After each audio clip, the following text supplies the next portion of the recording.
Hello, friends. Welcome to the Never Stop Learning podcast. This is episode 56, and I'm your host, Albert Edison.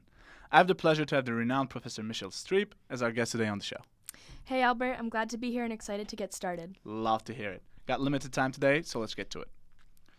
As you know, the goal of this podcast is to supplement learning for students and young professionals and create a platform to give them a chance to keep educating themselves. Amazing, let's do it.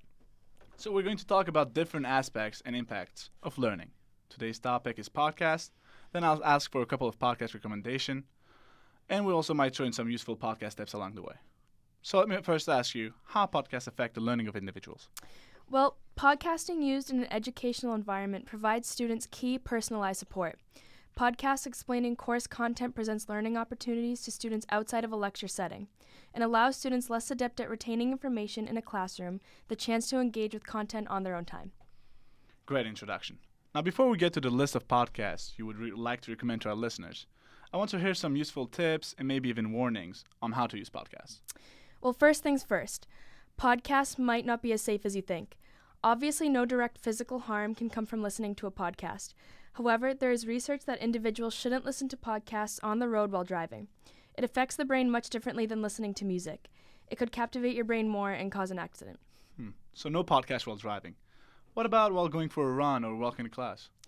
Well, you have less of a chance of getting into an accident while listening to a podcast when you run than when you drive.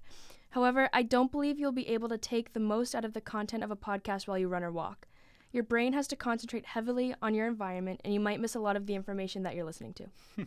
You learn something new every day. Are there any mental health issues with podcasts? It might be surprising, but there are no regulations on the content of a podcast. The FCC has no restrictions on them.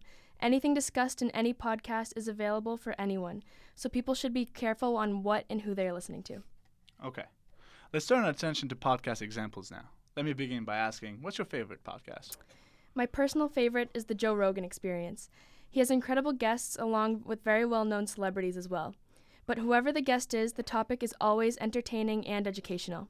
So if you're looking for something fun, hilarious at times, but still educational, Rogan is the way to go.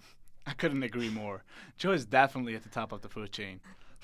What about, as a last example, a podcast that you could recommend for any college student that are looking for to improve their college lifestyle?